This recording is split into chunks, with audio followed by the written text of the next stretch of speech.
नमस्कार दोस्तों, आपके विश्वसनीय चैनल में आपका हार्दिक स्वागत है। दोस्तों, एसएससी के जो दोबारा आज कंबाइंड हायर सेकेंडरी 10+2 एग्जामिनेशन का नोटिफिकेशन जारी कर दिया गया है।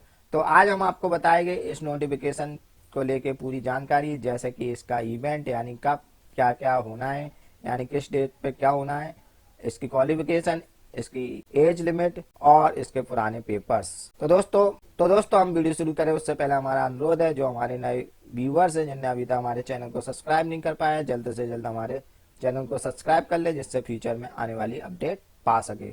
दोस्तों, इस वीडियो को पूरा देखना, क्योंकि इसमें कुछ ऐसी बातें मैं बताऊंगा जो आपके काम आई, जिससे आपका फॉर्म रिजेक्ट होने से बच जाएगा। तो सबसे पहले हम आपको बताते हैं एसएससी का इवेंट, यानी कि अगर आप 10+2 लेवल एग्जामिनेशन में पार्टिसिपेट करना चाहते हैं तो कब क्या क्या प्रोग्राम है। इनका प्रोग्राम दोस्तों, ऑनलाइन फॉर्म भरने का जो प्रोग्राम है, यानी कि ऑनलाइन आवेदन करने के लिए आपको आज से 10 जनवरी तक ऑनलाइन आवेदन करना होगा। ऑनलाइन आवेदन जो लोग कर देंगे ऑनलाइन आवेदन जो लोग कर देंगे उनका सीबीटी फर्स्ट का एग्जाम यानी कि कंप्यूटर बेस्ड एग्जामिनेशन होगा, वो 16 मार्च से 27 मार्च के बीच में होगा दोस्तों। और उसके बाद टायर 2 का एग्जाम की जो डेट है वो 28 जून है। इसके बाद दोस्तों टायर 3 होगा, उसकी अभी डेट इन्हें अनाउंस नहीं की है। जब भी डेट अनाउंस करेंगे तो हम आपको सूचित करेंगे। अब हम आपको बता दें कि 10+2 एग्जामिनेशन में कौन कौन सी पोस्टें होती है। 10+2 एग्जामिनेशन में दोस्तों एलडीसी की पोस्ट, जूनियर सेक्रेटरी असिस्टेंट की पोस्ट और पोस्ट असिस्टेंट और सॉर्टिंग असिस्टेंट की पोस्ट होती है, डाटा एंट्री की पोस्ट होती है। ऐसे कुल मिला के ये 4-5 तरह की पोस्टें होती है। दोस्तों, बहुत से ऑनलाइन वाले पोस्टल असिस्टेंट या सॉर्टिंग असिस्टेंट को डाक विभाग में भर्ती के नाम से अलग विज्ञापन लगाते और 10+2 भर्ती के नाम से अलग लगाते। दोनों भर्तियां एक ही होते। ऑनलाइन करने से पहले सचेतता रखें। अब दोस्तों बात करते हैं इसकी वैकेंसी की। तो दोस्तों, जैसे कि एसएससी का चलन है कि एसएससी अब अपना वैकेंसी चार्ट पहले से नहीं बताती, क्योंकि वैकेंसी चार्ट यदि वो पहले से डाल देती है तो फॉर्म भरने वालों की संख्या बहुत अधिक हो जाती है। इस बात को ध्यान में रखते हुए एसएससी ने अब अपनी वैकेंसियों की डिटेलों को छिपा के रखती है। इसकी डिटेल्स वो बाद में अपलोड करती है जब ऑनलाइन आवेदन करने की डेट खत्म हो जाती है। यदि आप इसकी क्वालिफिकेशन रखते हैं तो आवेदन करना ना भूलें। अब हम आपको बता दें इसकी एलिजिबिलिटी, यानी कि कौन कौन लोग आवेदन कर सकते हैं। दोस्तों, इसका आवेदन करने के लिए आप भारत के नागरिक हो, आप नेपाल या भूटान के नागरिक हो, तो आप आवेदन कर सकते हैं। अब दोस्तों हम इसकी बता दें एज लिमिट।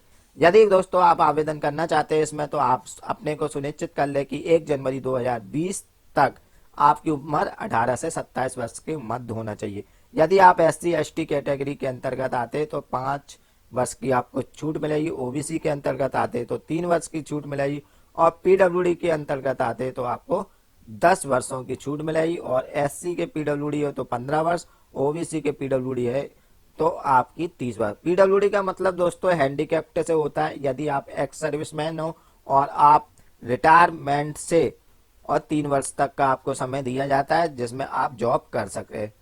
इसके अलावा और भी कई तरह की छूटें होती है जो जनरली जॉब वालों के लिए होती है। स्पेशली मैं आपको जो बता दूं, जो विडो वुमेन होती है यानी कि तलाकशुदा या विधवाएं जो होती हैं, उनके लिए आयु सीमा दोस्तों 35 तक निर्धारित की गई है।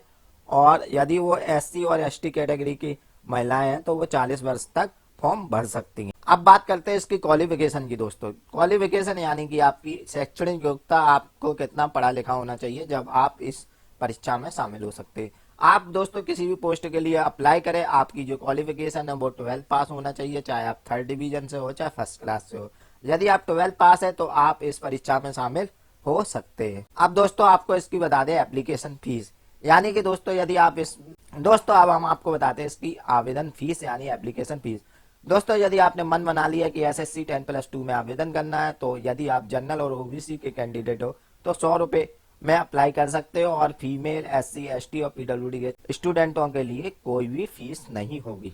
अब दोस्तों हम आपको समझा देते हैं इसका एग्जाम पैटर्न है, यानी कि स्कीम ऑफ एग्जामिनेशन, मतलब कितने चरणों में क्या क्या होगा, यानी कि सिलेक्शन प्रोसेस। तो दोस्तों सबसे पहले आपका CBT फर्स्ट होगा, यानी कि टायर फर्स्ट होगा जो कंप्यूटर बेस्ड होगा। इसमें क्या होगा, इसमें आपका कंप्यूटर पे एक ऑनलाइन पेपर होगा। उस ऑनलाइन पेपर में क्या आएगा, आपका जनरल इंग्लिश आएगा 25 क्वेश्चन हो गए और 50 नंबरों के हो गए। और आपके जो जनरल इंटेलिजेंस भी आएगा वो भी 25 क्वेश्चन हो गए, 50 नंबर के हो गए। और क्वांटिटी एप्टीट्यूड आएगा, ये भी 25 क्वेश्चन हो गया और 50 नंबरों के होगा। और जनरल अवेयरनेस आएगी, वो भी 25 क्वेश्चन 50 अंकों की आएगी। दोस्तों इस परीक्षा को देने के लिए आपको 1 घंटे का समय दिया जाएगा। और यदि आप हैंडीकैप्ड है तो आपको ये समय आपका 80 मिनट का होगा। दोस्तों इस परीक्षा में आपको नेगेटिव मार्किंग का सामना करना पड़ेगा। यदि आप कोई प्रश्न गलत करते तो आपको आधा नंबर का फाइन लगेगा, यानी कि इसमें जो नेगेटिव मार्किंग है वो 1/4 है। जो लोग दोस्तों टायर 1 में क्वालिफाई हो जाएंगे उनको टायर 2 में पार्टिसिपेट करने की अनुमति मिलेगी, यानी कि उन्हें टायर 2 में डिस्कशन पेपर लिखना होगा। और जो लोग डिस्कशन पेपर में भी क्वालिफाई हो जाएंगे उन्हें स्किल टेस्ट और टाइपिंग टेस्ट देना पड़ेगा। अब हम आपको बता दें टायर 2 में क्या होगा। टायर टू में दोस्तों आपका 100 नंबर का जो पेपर होगा वो डिस्कशन यानी कि पेन पेंसिल से लिखने को होगा। पेपर पेन पे लिखने को आपको एक निबंध और एक ऐसे दिया जाएगा, वो लिखना होगा। बस इतना सा काम होगा। जो क्वालिफाइंग होगा यानी कि आपको 33% स्कोर करना होगा। स्किल टेस्ट की बात करें तो दोस्तों जो आपका थर्ड राउंड होगा यानी टायर 3 होगा, उसमें आपका स्किल टेस्ट होगा और टाइपिंग टेस्ट होगा। दोस्तों अब हम आपको बता दें कि आपको आवेदन कैसे करना है। दोस्तों आवेदन करने के लिए आपको ssc.nic.in वेबसाइट का प्रयोग करना है। ये वेबसाइट आपके पास होगी, इसमें आपको यूजर नेम और पासवर्ड यानी कि आपका लॉगिन आईडी और आपका पासवर्ड आपके पास होगा, उसी के द्वारा आपको फॉर्म भरना होगा। फॉर्म भरना मैं आप नेक्स्ट वीडियो में बताऊंगा, मगर मैं आपको जो विशेष सावधानी है वो बता दूं।